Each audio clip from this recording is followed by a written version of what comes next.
Satu, alladzina hum fi salatihim khashi'un. Syarat pertama, kalau ingin mendapatkan surga Firdaus tadi dan kebahagiaannya diturunkan ke bumi, dibawa sampai mati, masuk ke alam kubur lebih bahagia lagi, maka amalan pertama untuk melatih menguatkan iman itu, coba berlatih untuk menunaikan sholat dengan khusyuk. Kalau Anda kerjakan benar sholat ini, maka apa yang Anda dapatkan? Teman-teman ingat betul, saya mau tanya sebentar. Keabadian yang abadi disebut dengan sa'id. Kalau kita ingin turunkan ke dunia percikannya kita dapatkan, usahanya disebut dengan apa? Masih ingat? Aflah itu kalau didapatkan, kata dasarnya apa tadi? Falahun. Lihat baik-baik. Kata Allah dalam Al-Quran tadi, kalau ingin mendapatkan falahun, amalan pertama sholat. Makanya ketika dipanggil sholat, kalimat falah dilekatkan pada panggilan sholat. 5 kali diingatkan. Begitu muadzin kemudian azan memanggil Anda, hayya 'alas shalah. Anda bertanya, ya Allah kenapa kami mesti sholat? Dijawab, hayya 'alal falah. Yuk, pagi yuk. Yang sejati datang sini. Belum dapat sujud, belum dapat ruku, saya berikan. Makanya ketika orang sholatnya benar, dia akan mendapatkan 5 keutamaan. Saat di dunia nih, belum ke akhirat, 5 keutamaan yang tidak diberikan pada orang yang tidak sholat. Atau orang sholat tapi sholatnya nggak khusyuk. Sebab syarat mendapatkannya khusyuk. Alladzina hum fi sholatihim khasyi'un. Bukan alladzina hum fi sholatihim saja, tapi ada kalimat khasyi'un. Artinya yang tidak khusyuk saja nggak akan dapat, apalagi yang nggak sholat. Apa yang 5 ini?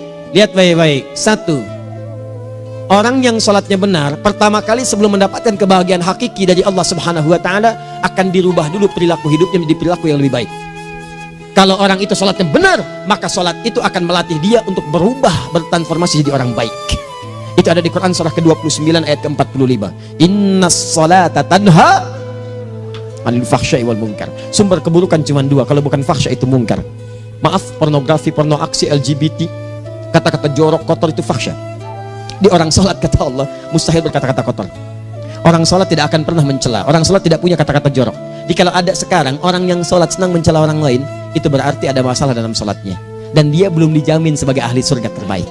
Dan hidupnya nggak bahagia. Nggak bahagia. Aneh nih. Sholat tapi senang celah orang. Aneh. Aneh. Yang paling bahaya adalah menikmati celahannya. Itu yang paling aneh. Anda ngaji. Anda ikut taklim. Taklimnya sesuai Quran. Taklimnya petunjuk sunnah. Anda sholat, Anda puasa. Tapi Anda masih senang mencela orang lain. Dan menikmati celahan itu. Kalau nggak mencela, kayaknya nggak komplit kehidupan. Maka ada yang salah dengan ibadah Anda. Ada yang keliru. Karena mustahil taat bertemu dengan maksiat. Itu mustahil. Mungkar, keburukan yang diingkari oleh hati. Sumbernya nafsu perut dengan akal. Bohong, mencuri, menipu, membunuh, merampok, membegal, mabuk dan sebagainya. Itu namanya mungkar. Orang sholat gak mungkin mengerjakan mungkar. Jadi kalau sholat kita benar, cukuplah Anda sholat, maka Anda akan jadi orang baik. Makanya kata Nabi, Anda punya anak dari kecil ajarin sholat. Sholat kalau naik jadi balik, kerjakan terus. Kasih pelajaran membuat dia mengerti. Kalau masih susah, berikan pelajaran. Ini sering diterjemahkan dengan memukul. Mukul di Arab beda dengan konteks mukul sekarang. Mukul di Arab tuh ngasih pelajaran supaya ngerti. Anda bisa terjemahkan dengan konteks lain. Uang jajannya tahan, yang kesukaannya simpan dulu. Bisa dengan konteks kekinian. Tapi poinnya, kenapa anak Anda dari kecil ajarin sholat, sampai kenalkan dengan masjid, ajari 3 tahun bawa ke masjid, kenalkan dengan masjid. Gak ada masalah lari-lari itu sebelum waktu sholat. Kenalkan dulu. Dulu orang-orang tuh begitu, sebelum waktunya dikenalkan jalan, begitu lari biarin dulu. Setelah itu diberi pengertian. Nah, ini bukan tempat berlari, yang berlari di sana nanti, yang di sini nanti akan ada orang-orang baik semuanya. Terus anda lihat berbaris, baris rapi. Kalau pengen baik ikutan baris nanti. Terus nanti ada yang mimpin di depan, namanya imam. Imam itu siapa ya? Tetangga kita bukan yang Pak Imam, bukan. Kalau tetangga kita namanya Imam S. Arifin. Kalau yang ini imam sholat namanya. Imam sholat itu nanti akan pimpin menyembah Allah. Allah siapa ya? Allah itulah yang memberikan ayah rizki. Allah itu yang memberikan ayah rizki sehingga bisa beli tobot buat kakak, beli robokar poli. Ini yang poli, ini yang embers, ini yang heli. Ini dulu kakak semuanya tuh. Yang kasih Allah. Nanti kalau kakak bagus bisa ikut rapi di sini. Allah akan senang, akan ditambah lagi oleh Allah. Oh begitu ya. Datang, begitu caranya. Ini bukannya waktu sholat belum dikenalin, tadi bawanya main-main di masjid. Bahkan ada yang agak repot lagi, di rumahnya susah diatur, dibilang, kamu ini susah diatur, main sana ke masjid, disuruh main, ya main di masjid. Yang salah bukan anaknya, orang tuanya. Apa rahasianya anak itu disuruh ke masjid, suruh sholat? Rahasianya, begitu anak itu sholat dengan baik, maka dia akan tumbuh jadi anak baik di kemudian hari. Itu maksudnya. Nah, sekarang saya agak bingung ini, pendidikan TK sekarang salah sih? Enggak, cuma saya agak bingung mikirnya. Ini anak belum diajarin sholat, udah diajarin manasik. Itu bagaimana cara berpikirnya Ferguson? Agak repot saya mikirnya tuh, ya. Walaupun salah sih enggak, cuma saya bingung gitu. Kenapa nggak dikerjakan tahap yang pertama dulu? Tangga itu kan berurutan, nggak bisa Anda lompat langsung ke 5. Kan 1, 2 belum terlewati. Jelas ya? Ah, ini gambarannya. Sholat nih, 1 pasti baik. Jadi kalau sekarang sholat, lisan belum baik, mata belum baik sampai ke kaki, berarti ada yang salah sholatnya tuh. Ada yang nggak tepat. Tangan sembarangan, snack orang ngambil. Awas. Tuh sendal orang, mau wudhu nggak ada sendal, pakai sendal orang. Udah bilang belum? Kehujanan pakai payung orang. Udah bilang belum? Ya kan gampang Ustaz. Ini kan juga mungkin diikhlaskan karena Allah. Ya ikhlas, cuman pakainya belum minjam. Bagaimana kalau sedang pegang payung itu keluar, Anda meninggal? Nah, coba mikirin ke situ. Coba ke kantor. Kalau didorong proyek yang nggak jelas, minta tanda tangan, pikirin dulu bagaimana kalau meninggal. Kemarin saya sama teman-teman artis saya katakan begini, Anda ya, kalau Anda mengaji dengan saya, jangan pernah menerima peran maksiat. Walaupun itu sekedar adegan, tapi itu maksiat. Kalau bayangkan ketika Anda memerankan itu, Anda diwafatkan oleh Allah Subhanahu Wa Taala. Maka demi Allah saya katakan tidak ada faedahnya Anda ngaji sekarang, ngaji besok. Ketika Anda menerima peran itu, Anda wafat dalam keadaan bermaksiat di hadapan Allah Subhanahu Wa Taala. Maka saya pun katakan pada Anda, ayo belajar yang betul, pahami. Bangun sholat, belajar, dalami seperti orang tua kita dulu. Tinggalkan nyontek, budaya yang nggak jelas. Rasakan ketika nyontek Anda wafat. Apa yang Anda dapatkan? Di Libya itu, kalau nyontek, di Libya ya, saya pernah sekolah di Libya nih. Itu kalau nyontek, dibiarin aja dulu. Dan rekornya 100% ketahuan. Begitu sudah selesai, cuma jeda 2 jam, langsung ada panggilan. Si Fulan silahkan datang ke kantor. Apa yang disediakan di kantor sudah siap. Anda diberi waktu 2 jam dari sekarang, siapkan beres-beres koper Anda. Di sini tertulis Anda akan pulang. Tiketnya sudah lengkap, dikawal 2 orang. Dituliskan di situ anak ini nyontek, gak boleh kembali ke sini. Libya. Gak ada, zero tolerance bagi yang seperti itu. Keluar. Kami gak terima di sini. Harusnya begitu. Gak ada faedahnya. Yang kita butuhkan amalan dari ilmu, bukan nilai-nilai itu sementara. Gak ada. Sudah. Nah ini akhirnya begini kualitasnya nih. Tertulis di ijazahnya bagus, cum laude, IPK-nya 4, tapi nggak ada aplikasinya. Yang pintar banyak, kita butuh yang baik, pintar yang baik. Sekarang yang pintar banyak, kepintarannya dipakai untuk nipu orang. Itu yang bahaya. Ahli hukum banyak yang dihukum. Ahli ekonomi tidak bisa mengangkat perekonomian. Apa yang salah? Apa yang salah? Ini yang jadi persoalan. Tapi dasar manusia, begitu di sidang mulai pakai peci, pakai baju koko, pakai tasbih, dan pakai kerudung. Luar biasa. Nih 2. Orang kalau sholatnya benar, Allah akan berikan ketenangan dalam jiwanya. Tenang hati. Jangankan musibah kecil, musibah paling besar pun tenang aja dia. Tenang, dia paham rumusnya. Allahu Akbar. Turun Quran surah ke-13 ayat ke-28. Ala bidzikrillahi tatmainnul. Yakinkan pada dirimu, zikir kepada Allah membuat hati tenang. Di antara turunan zikir amalannya adalah sholat. Dari mana taunya? Quran surah ke-20 ayat ke-14. Innani anallahu la ilaha illa ana fa'budni wa aqimis salata li dzikri. Saya Allah, kata Allah ke Nabi Musa. Tidak ada Tuhan selain saya, sembah saya. Bagaimana menyembahmu ya Allah? Tunaikan salat sebagai zikir kepada saya, zikir. Nah, maka kalau Anda sedang tidak tenang, ayo ke masjid. Banyak zikir itu, baca Quran zikir. Quran surah 15 ayat 9. Inna nahnu nazzalna dzikra. Kami turunkan Al-Quran sebagai zikir. Jadi kalau Anda sedang baca Al-Quran, Anda sedang berzikir. Ibu kalau sedang nggak tenang, Bu, gelisah, nggak enak, nggak usah mengeluh, apalagi bikin status gak karuan. Ibu wudhu, ambil mushaf baca. Begitu sedang baca ada ketenangan dalam jiwa. Berdoa, zikir. Kalau sedang nggak tenang, besok ada proyek, doa dulu. Doa itu memberikan ketenangan. Makanya doa disebut dengan zikir. Quran surah ke-7 ayat 205. Wadhkur rabbaka fi nafsika tadarruan wa khifatan wa dunal jahri minal qaul. Ayo berzikir, minta kepada Allah dengan segenap jiwamu, mohon dengan penuh ketawaduan. nanti ketenangan diberikan. Menghafal Quran, baca itu zikir. Quran surah ke-54 ayat 17, 22, 32, 40. Walaqad yassarnal Qur'ana lidzikri fahal mim mudzakir.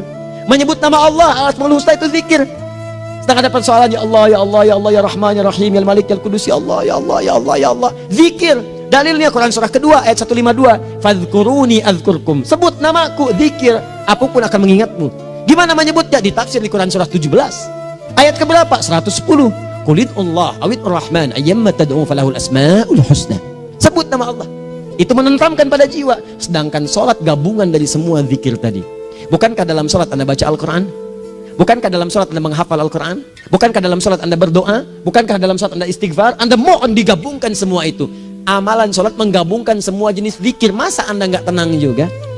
Makanya sholat, jangankan sholat ya, tempat sholat itu yang menenangkan. Tempat sholat, tempat paling tenang di muka bumi. Kalau nggak percaya silahkan ya, Anda sebelum masuk ke Istiqomah ini, begitu Anda masuk kan perasaannya beda kan? Lain. Silahkan cek, kalau cari ketenangan datang ke masjid. Masuk, wudhu masuk, sholat 2 rakaat tenang. Dekat kipas angin, saking tenangnya plak ngantuk tidur. Beneran. Enak. Makanya saat Ramadan kalau orang pengen cari ketenangan, lihat di perusahaan-perusahaan penuh tuh musola pada tidur. Ya, mengamalkan hadis palsu. Ya, dia musoim ibadah, tidurnya orang puasa ibadah, hadis palsu. Nah, itu teman-teman. Itu gambarannya tiga. Orang yang salatnya khusyuk benar, itu dijamin langsung oleh Allah Subhanahu wa taala akan dimudahkan semua urusan hidupnya termasuk rezekinya. Ini yang saya katakan. Jadi saya katakan tadi, di akhirat ini, di surga, rezeki tinggal ngambil. Anda kalau benar sholatnya, itu langsung dijanjikan oleh Allah. Rezeki itu nggak perlu Anda banyak pikirkan. Ikhtiar sedikit, datang. Bahkan dari sisi yang tidak Anda duga. Apa dalilnya? Quran surah ke-65 ayat 2 dan 3. Ditafsir di Al-Baqarah ayat 2 dan 3. Wa may yattaqillaha yaj'al lahu makhraja. Ada orang yang meningkatkan takwanya kepada Allah, kami mudahkan urusan hidupnya. Setiap persoalannya diberikan jalan keluar, mudah. Solusi. Setiap ada problematika, ada solusi. Wa yarzuqhu min haitsu la yahtasib. Dan kalau dia ingin mendapatkan rezeki, bahkan kami kirimkan dari sisi yang tidak dia duga. Orang lain capek ini datang lagi, tawaran proyek datang lagi. Utsman tuh Masya Allah kayanya banyak, tapi yang paling dirindukan bukan saat mendapatkan peningkatan omsetnya, yaitu saat dia mendapatkan waktu khusus dengan Allah untuk sholat malam hari, sampai-sampainya sempat sholat tahajud sampai khatam Al-Quran. Abdurrahman bin Auf demikian, Tamim Ad-Dari demikian, sholat karena tahu sholat itu meningkatkan rizki. Karena tahu kuncinya ada di situ, Allah yang punya rizki, disebut dengan Razak, pemilik rizki. Maka saya harus punya hubungan dekat dengan Allah. Kalau sudah punya hubungan dekat, mau apa aja gampang. Belum minta, udah diperhatikan. Silahkan cek, Anda punya hubungan baik dengan bos Anda di kantor. Sebelum Anda minta, beliau udah pikirin tuh, telepon bendahara. Dia udah ngambil belum gajinya? Belum Pak, tambahkan bonus sekian. Kenapa? Karena dia mengawasi Anda. Allah maha tahu dibandingkan dengan bos Anda. Mendekat kepada Allah, semua diperhatikan oleh Allah. Siapa orang takwa itu? Kalimat takwa pertama di Al-Quran Al-Baqarah ayat 2, amalannya ayat 3. Dzalikal kitabu la raiba fihi hudal lil. Siapa mutakin itu? Ayat 3-nya.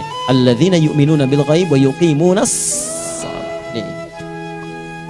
Nih, gampang. Kalau pengen mudah hidupnya gampang. Biaya nggak mahal, tenaga nggak banyak, tingkatkan takwa nih. Jadi kalau hidup Anda masih susah, di kantor champion, di rumah tangga bermasalah terus, atau sebaliknya, maka boleh jadi kalau gelar Anda tinggi, harta Anda banyak, tapi selalu punya masalah. Bukan Anda kurang hebat, bukan Anda kurang kedudukan, bukan Anda kurang kaya, Anda kurang takwa. Dan yang paling dahsyat, mungkin sholat Anda belum berkualitas. 4. Orang yang sholatnya benar, khusyuk dia. Bahkan saat sholat itu kalau dia minta, maka seketika doanya akan dikabulkan. Tanpa diskusi, langsung seketika. Contoh, Quran surah ketiga ayat 38 sampai 39. Demi Allah saya katakan, Nabi Zakaria punya masalah, masalahnya pelik. Sudah berumah tangga, istrinya divonis monopos, maaf bahkan mandul. Gak mungkin punya keturunan. Maka apa yang beliau kerjakan? Secara singkat beliau sholat. Begitu sholat minta kepada Allah. Hunalika da'a Zakaria rabbah. Di mihrab itu beliau bermohon kepada Allah. Bermohonnya sambil sholat. Qala rabbi habli min ladunka dzurriyyatan thayyibah innaka sami'ud du'a. Ya Allah, mereka katakan saya nggak mungkin punya keturunan. Sekarang saya ingin katakan, ya Allah, saya hanya minta darimu saja, saya nggak akan dengarkan mereka. Ya Allah, mohon Engkau maha mendengar, ya Allah. Maha mendengar doa saya. Kalau kepada yang maha mendengar aja nggak mengabulkan, kepada siapa lagi saya mesti minta? Apa yang terjadi? Fanadatul malaikatu wa huwa qa'imun yusolli fil mihrab. turun malaikat mengabarkan, sedangkan beliau masih sholat, belum selesai dalam sholatnya. Sholat khusyuk itu belum selesai sholat aja dikabulkan, doa sudah turun. Sholatnya belum selesai, doa sudah dikabulkan.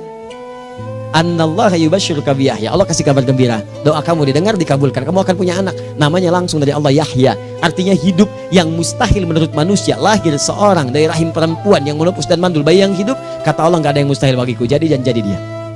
Berita baiknya, Nabi Zakaria sholat dikabulkan. Umat Nabi Muhammad sebelum sholat sudah ditunggu oleh Allah, mau minta apa, aku kabulkan sekarang. Hadisnya qudsi, saya bacakan. Hadatsana qala Rasulullah sallallahu alaihi wasallam, qala Allahu azza wa jalla, qasamtu shalah baini wa baina abdi. Kata Allah, saya bagi dua ya salat antara aku dengan hambaku. Wali abdi ma sa'ala. Kalau hambaku benar salatnya, aku berikan apapun yang dia minta sekarang. Idza qala al-abdu alhamdulillahi rabbil alamin. Bagian pertama, kalau hamba benar dibaca Al-Fatihahnya dari alhamdulillahi rabbil alamin, kalau Allah azza wa jalla dijawab oleh Allah, hamadani abdi, hambaku sedang memujiku. Wa idza qala ar-rahmanir rahim, jika hambaku berkata ar-rahmanir rahim, qala Allah azza wa jalla asna alayya abdi, hambaku sedang menyanjungku. Wa idza qala maliki yaumiddin, qala Allah azza wa jalla majjadani abdi, kalau hambaku mengatakan maliki yaumiddin, kata Allah hambaku sedang mengagungkanku. Perhatikan sekarang. Wa idza qala al-abdu iyyaka na'budu wa iyyaka nasta'in, jika hambaku berkata sekarang, ya Allah, kami sekarang ibadah, salat menyembahmu, dan kami sekarang sedang punya masalah, kami hanya minta tolong kepadamu ya Rabb. Apa jawabannya? Beda dengan sebelumnya. Kata Allah, hadza baini wa baina abdi, inilah perjanjian antara aku dengan hambaku. Wali abdi, kalau hambaku benar khusyuk salatnya sampai detik ini, baru sampai Al-Fatihah itu pun belum tuntas, baru sampai Al-Fatihah itu pun belum tuntas. Kalau benar bacaannya betul, salatnya dari takbir sampai dengan selesainya, sampai ayat itu, iyyaka na'budu wa iyyaka nasta'in, kata Allah, masalah apapun yang dia minta sekarang, aku akan kabulkan. Besok saya kasih rahasia yang di KBP, ada awal pembuka di awal sebelum Al-Fatihah yang kalau anda benar bacanya, itu pengantar kepada pengabulan doa di Al-Fatihah. Apa itu? Besok. 5. Yang kelima ini yang paling diharapkan, dan ini penutup dalam kajian kita malam ini. Teman-teman sekalian, perhatikan baik-baik. Jika anda benar mengerjakannya, maka Allah akan jamin langsung anda akan mendapatkan kesuksesan dan kebahagiaan di semua aktivitas anda. Kalau jadi suami, suami yang sukses, rumah tangga yang bahagia. Kalau jadi pegawai, pegawai yang sukses, dan di kantor bahagia. Masih ingat? Kesuksesan yang menghadirkan kebahagiaan, konteksnya dunia disebut dengan falah, dipegang disebut dengan aflah.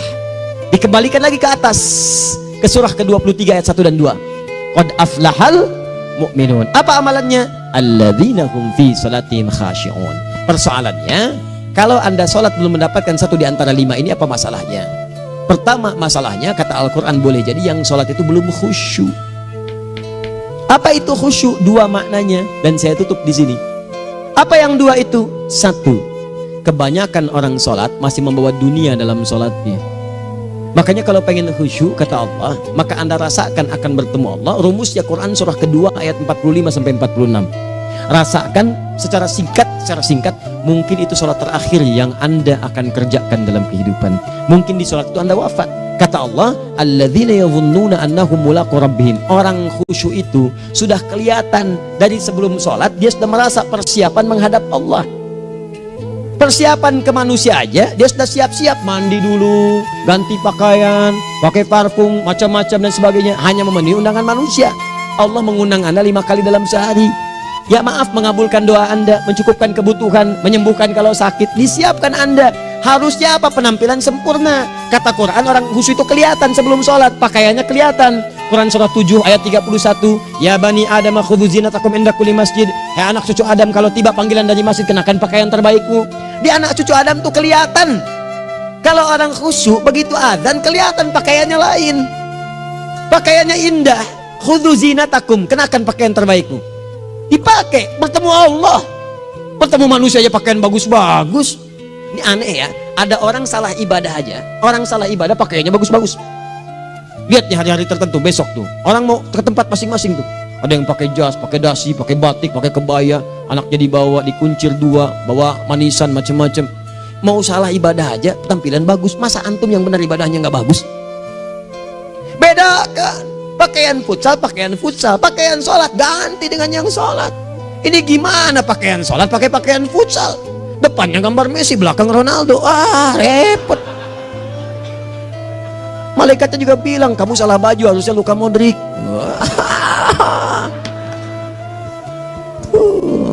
Apalah saya. Ayo mau tanya apa? Mourinho dipecat saya tahu. Lagi nganggur sekarang, ditawarin Benfica dia nggak terima.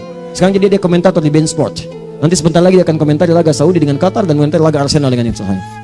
Digantikan oleh Solskjaer. Dia super sub dulu. Ya, super sub. Ya, the baby assassin, ya pembunuh yang berwajah baby face. Masuknya di akhir-akhir. Gol.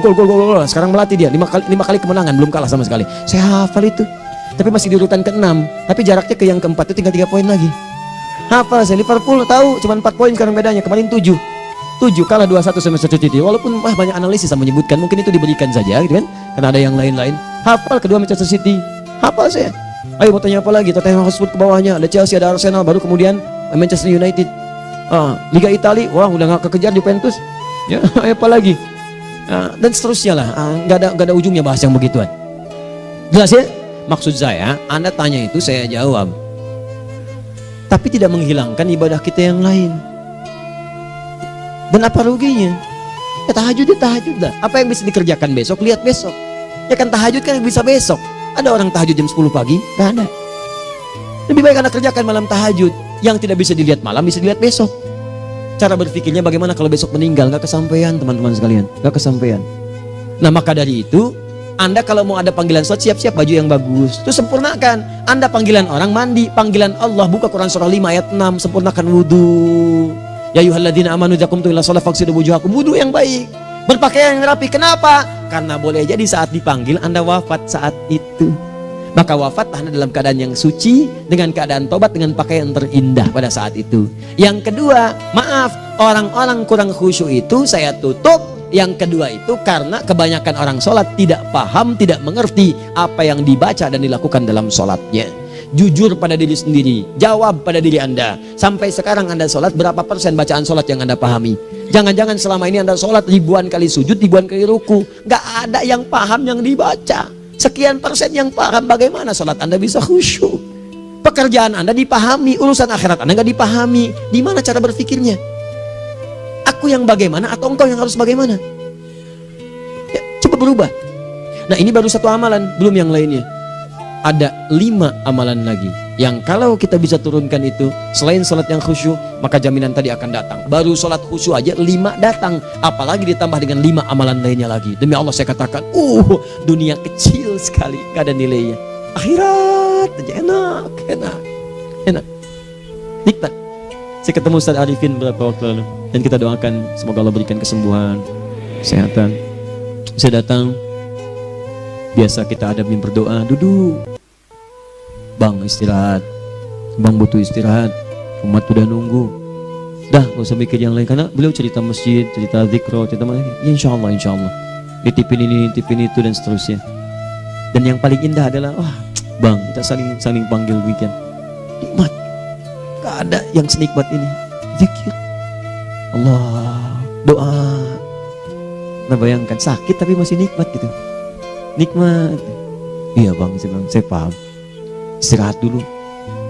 Banyakkan nanti orang jengkuk. Saya pamit dulu ya, supaya bisa istirahat, supaya tenang. Lama kita pegangan tangan, ngobrol, saling mendoakan. Itu nikmat. Dan cara berpikirnya kalau sudah pakai iman, semua nikmat. Ada uang nikmat, gak ada uang nikmat, sakit nikmat. Karena cara berpikirnya lain. Nanti kita bertemu lagi, saya terangkan pada Anda, dan saya contohkan satu kisah. Bahkan ketika ada orang yang diuji Allah dengan ujian yang sangat luar biasa, yang menurut sementara orang itu ujian sangat luar biasa menggetarkan jiwanya dan susah untuk bertahan, tapi orang ini nikmat saja menjalaninya. Nikmat. Ada yang di rumah tangga, ada yang di macam-macam. Contohnya banyak. Satu contoh saya berikan di malam ini. Satu kali suami istri, wah luar biasa. Istrinya itu cerewetnya Pak, bukan cuma cerewet, ngeselin bagi suaminya. Maaf Bu ya, bukan ibu maksudnya. Jadi semua yang dikerjakan suami salah. Pengen mangga, ayah kalau kita sekarang dibeli mangga. Kenapa mangga yang ini? Saya pengennya mangga yang lain. Belikan mangga. Kenapa beli mangga aja? Jeruknya mana? Jeruk. Semua. Pokoknya semua yang kerjakan suami salah. Tapi suami tidak pernah mengeluh. Ini kerjakan, itu kerjakan. Satu kali, perhatikan cara memandangnya. Ketika iman sudah masuk ke dalam jiwa, kata temannya, akhi, istri kamu ini begini nyusahin kamu. Kenapa kamu gak cari yang lain? Kan gampang ada syariat. Udah pisahin aja, cari yang lain. Kamu tenang ibadah. Apa jawabannya? Hei, Allah sudah turunkan surga ke saya lewat dia. Kenapa kamu meminta saya untuk menjauhinya dan meninggalkan surga saya? Ini cara melihat dia. Bukankah ketika ada berbagai keluhan saya sabar? Bukankah sabar mendekatkan saya ke surga? Allah kirimkan tipikal istri seperti ini supaya mendekatkan saya ke surga. Dengan itu kan saya banyak pahala. Saya sabar, pahala banyak. Sudah Allah berikan pahala kepada saya, kamu malah nyuruh saya untuk berpisah dengan pahala itu. Perhatikan cara berpikirnya. Indah. Kalau rumah tangga seperti ini semuanya enak. Suaminya biasa-biasa, istrinya cantik, luar biasa. Begitu berdandan kelihatan, kata suaminya, Masya Allah, wajahnya tak berpaling, mata tak berkedip. Kata istrinya, ya zauji madzabik, sayang kamu kenapa? Wallahi syakiran lillah bihadari, demi Allah aku bersyukur mendapatkan istri secantik kamu. Kata istrinya, nahnu fil jannah zauji, kita berdua di surga. Kata suaminya, kok bisa begitu jawabanmu? Iya, kamu bersyukur dengan keadaanku, aku bersabar dengan keadaanmu. Catat. Bukankah orang syukur dan sabar di surga? Tuh lihat canda-canda orang-orang soleh itu begitu. Nikmat ketawa walaupun nyelekit di hati. Cuman bawaannya enak gitu. Nah, nanti itu ada tuh, nanti saya turunin tuh. Yang di rumah tangga, yang ini, yang itu nanti. Kapan? Pertemuan berikutnya. Ya, jadi kita cukupkan dulu di malam ini apa yang kita pelajari supaya nanti nggak terlampau banyak kita dapat materi. Cuma sayang sedikit mengamalkan. Saya sudah tuangkan di sini. Banyak saya tuliskan termasuk di keluarga, di macam-macam. Ini saya tulis tapi silahkan Anda baca. Kalau ada manfaat silahkan dapatkan. Kalau ada yang kurang silahkan sampaikan untuk dikoreksi. Semoga Allah muliakan kita semua insya Allah. Sekali lagi, perbaiki hidup. Jangan banyak mainnya. Dan sudah, jangan banyak membuang dengan yang sia-sia apapun yang dihadapi. Sekali lagi, tolong jaga kondusivitas, bantu negara kita, ketertiban, keamanan. Kalau saya menyampaikan sesuatu ada singgungan dengan yang kekinian, itu maksudnya koreksi masukan-masukan supaya diperbaiki. Tapi tetap dalam urusan pemilihan kita punya pilihan masing-masing yang tidak boleh dipaksakan. Jelas ya? Baik, jadi ya saya sampaikan sekali lagi. Pertama, pilih mana? Anda dipaksa harus ikut, atau yang kedua, kita bebas memilih sesuai dah.